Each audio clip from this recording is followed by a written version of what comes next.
पूरा local. Karimnagar corporation సంబంధించి ప్రజలకు ఒక మంచి శుభవార్త.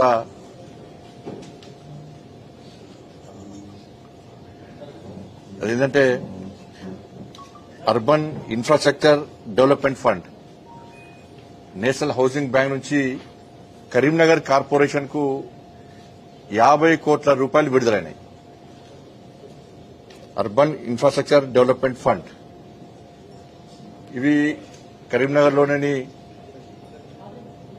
అన్ని డివిజన్లలో దానికి అనుగుణంగా పనులు నిర్ణయించడం,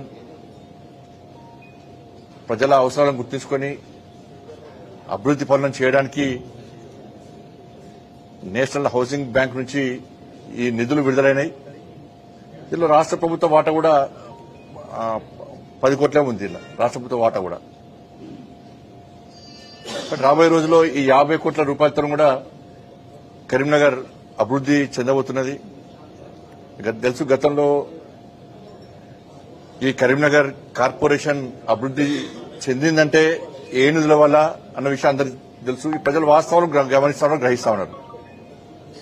స్మార్ట్ సిటీ నిధులతో పాటు 14th, 15th ఫైనాన్స్ నిధులు గాని, అమృత్ నిధులు గాని, స్వచ్ఛ భారత్ నిధులు గాని, ఇట్లా అనేక రకాల కేంద్ర ప్రభుత్వం యొక్క నిధులతోని మాత్రమే ఈ కరీంనగర్ కార్పొరేషన్ ఇలా అభివృద్ది చెందింది.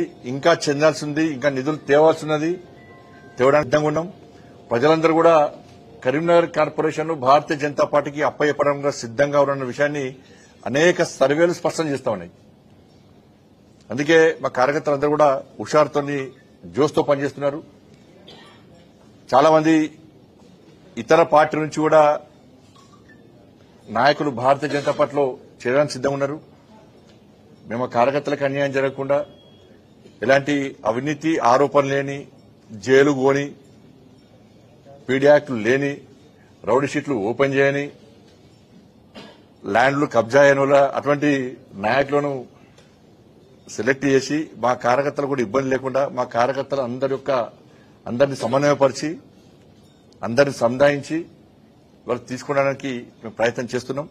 తప్పకుండా కార్పొరేషన్ లో మీ అందరి సహకారం, ప్రజల యొక్క ఆశీర్వాదంతో కరీంనగర్ కార్పొరేషన్ ను అభివృద్ది చెందాలనే లక్ష్యంతో పనిచేస్తా ఉన్నాం.